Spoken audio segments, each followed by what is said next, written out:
السلام علیکم ورحمۃ اللہ وبرکاتہ۔ الحمدللہ الذی ہدانا لہذا وما کنا لنہتدی لولا ان ہدانا اللہ۔ تمام قسم کی تعریفیں اللہ جل شانہ کے لیے ہیں۔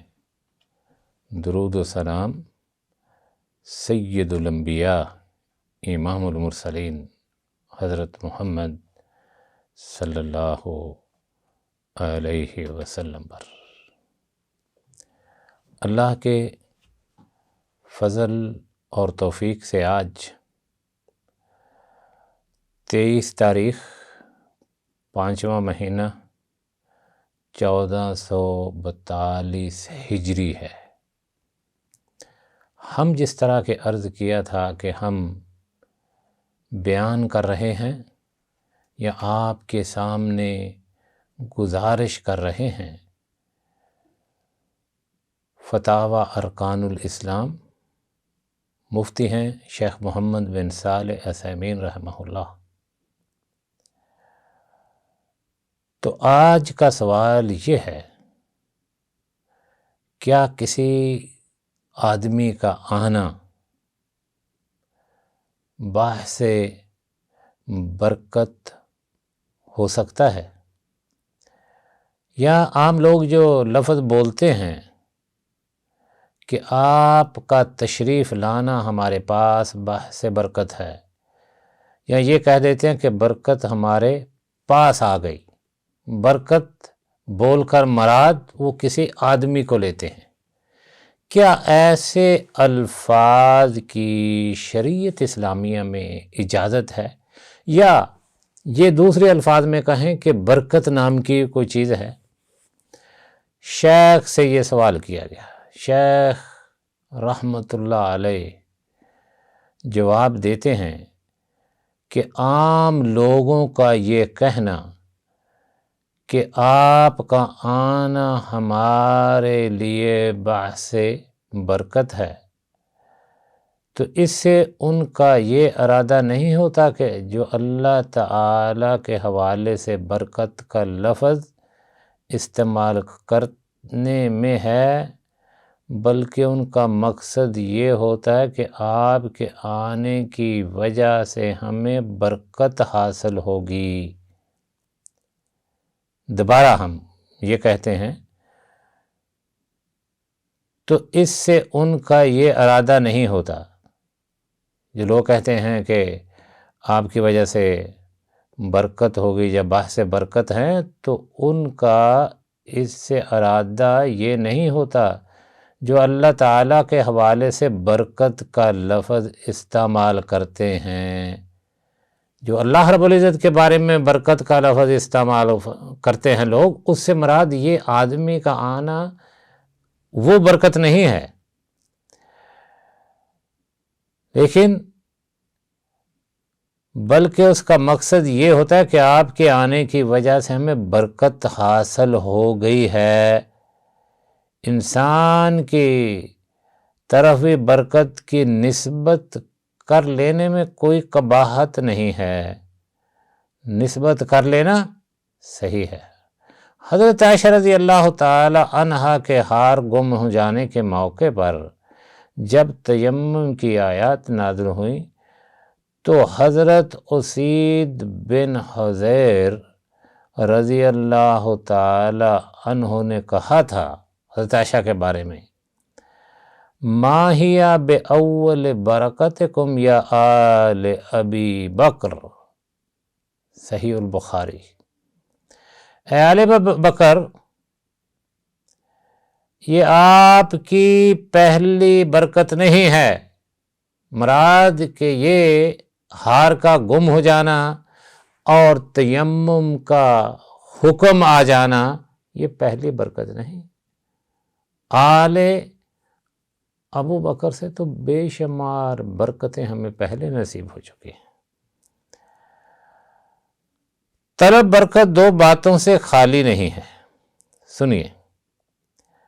طلب برکت کسی معلوم شرعی امر مثلا قرآن کریم کے ساتھ ہو، کیونکہ قرآن کریم کے بارے میں اللہ رب العزت فرماتے ہیں وَهَذَا كِتَابٌ أَنزَلْنَاهُ مُبَارَكٌ، اور یہ کتاب قرآن مجید جسے ہم نے نازل کیا ہے بابرکت، برکت والا نازل کیا ہے، اور اس کی برکت یہ ہے کہ جو شخص کتاب اللہ کو لے اور اس کے ساتھ جہاد کرے تو اسے فتح ہوگی۔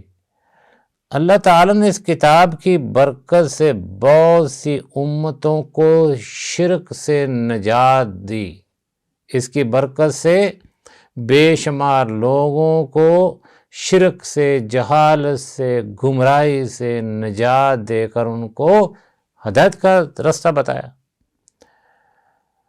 اور اس کی ایک برکت یہ بھی ہے کہ ایک حرف کے بدلے میں 10 نیکیاں ملتی ہیں، اس سے انسان کی کوشش اور وقت میں اضافہ ہو جاتا ہے، یہ بھی قرآن کی برکت ہے۔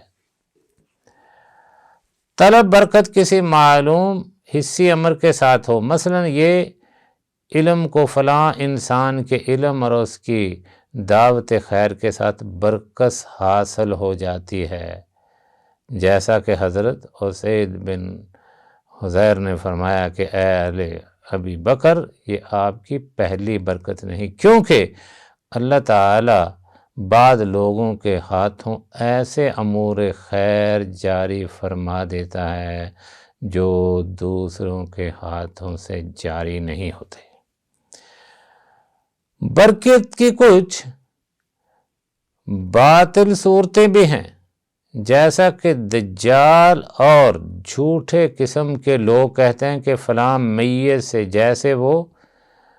جسے وہ ولی سمجھتے ہیں نے تم پر اپنی برکت نازل کیا ہے، تو یہ باطل برکت ہے جس کا کوئی اثر نہیں ہے۔ اس طرح کے کام میں شیطان کا اثر ہو سکتا ہے اور ان کے حصی اثار بھی ہو سکتے ہیں، اور وہ یہ کہ اس شیخ کی طرف سے شیطان خدمت سر انجام دے سکتا ہے، اور اس طرح یہ بہت بڑا فتنہ ہو سکتا ہے۔ رہی بات اس بات کی پہچان کہ کیا یہ برکت باطل ہے یہ صحیح ہے، یہ اہم ترین بات ہے کہ ہم کس طرح پتہ کر سکتے ہیں کہ اس آدمی کے آنے سے برکت ہوگی یا لعنت ہوگی، کیونکہ برکت کے دعوے تو سارے کرتے ہیں۔ تو اس بات کی پہچان کہ یہ برکت باطل ہے یا صحیح ہے، یا اس شخص کے حال سے، یہ اس شخص کے حال سے معلوم ہوگا۔ اگر اس کا تعلق اللہ تعالیٰ کے اولیاء، متقی اور پرہیزگار، سنت کی اتباع کرنے والے اور بدعت سے اجتناب کرنے والے انسانوں سے ہے، تو اللہ تعالیٰ اس کے ہاتھوں سے ایسی خیر و برکت کو ظاہر کر سکتا ہے جو دوسروں کے ہاتھوں میں جاری نہیں ہو سکتی۔ اور اگر وہ شخص کتاب اللہ و سنت کے مخالف ہو یا باطل کی طرف دعوت دیتا ہو تو اس کی برکت باطل ہوگی، اور اس باطل کام میں شیطان بھی مدد کر سکتا ہے۔ پتہ کیا چلا؟ یہ سارے جواب کا خلاصہ کیا ہے؟ قرآن فرماتا ہے کہ کل حزب بما لدیہم فرحون، ہر گروہ جہاں ہے وہاں ہی خوشیاں منا رہا ہے کہ میں حق پر ہوں۔ یہ جو برکتوں کا، برکات کا، کئی مولوی نے اپنے نام ہی برکات رکھ دیا، برکات کا سلسلہ ہے، اس نے ہمارے معاشرے کو ختم کر دیا، فنش۔ ہم یہ جو شیخ نے کہا کہ اس کی حرکات و سکنات سے پتہ چلے گا کہ اس کے آنے کی وجہ سے جیسے میں برکت ہے کہ نہیں۔ ایک آدمی پیر ہو، مرشد ہو یا ملا، غیر محرم عورتوں سے اپنے آپ کو مٹھیاں بنا رہا ہے، پڑا ہوا ہے، اور عورتیں اس کو دبا رہی ہیں، بچیاں، بہنیں، اور ان کو یہ بھی کہہ رہا ہے کہ دباؤ، اور میرے دبانے کی وجہ سے تمہیں برکت ملے گی۔ اس مجرم سے کہنا کہ برکت نہیں، تیرے دبانے سے لعنت نصیب ہوگی۔ تو پیر ہے، اپنے آپ کو پیر کہتے ہیں۔ میں کہتا ہوں سب پیر جو وہ کہتا ہے مجھے کسی نے کہا، مجھے ساتھ ایک بات کر رہا تھا اور کہہ رہا تھا پیر صاحب، خود ہی پیر بن گیا۔ جو اپنے آپ کو کہے میں پیر ہوں، یہ مجرم، شیطان، ابلیس، دجال ہے۔ پیر صرف جن کا لقب یا جن کے نام کے ساتھ کلمہ پیر و مرشد سجتا ہے، وہ دنیا میں ایک ہی انسان تھے، اور آمنہ کے لال محمد رسول اللہ صلی اللہ علیہ وسلم۔ سچے پیر اور کامل مرشد، ان کے علاوہ تمام مرشد مکار ہیں اور پیر مکار ہیں۔ مٹھیاں بھرا رہا ہے غیر محرم عورتوں سے، اور ان کے برکت کی باتیں کر رہا ہے۔ یہ شیطان ہے، ابلیس ہے، دجال ہے۔ یہ کہے میں برکت دوں گا، یا میری وجہ سے برکت ہے، یا میری وجہ سے یہ ہو جائے گا، یہ جھوٹا آدمی ہے، کیونکہ یہ سنت رسول اور حدیث کی خلاف ورزی کر رہا ہے۔ یہ اللہ کے نبی صلی اللہ علیہ وسلم کے جو فرمان ہیں، ان کی نشاندہی کر دی آپ نے، ان کی خلاف ورزی کر رہا ہے۔ تو اس لیے برکت میں شرط ہے کہ وہ سنت کا پیروکار ہو، توحید پرست ہو، تو وہ اس کی وجہ سے برکت ہو تو الگ بات ہے، عام سے آدمیوں سے نہیں۔ السلام علیکم ورحمۃ اللہ وبرکاتہ۔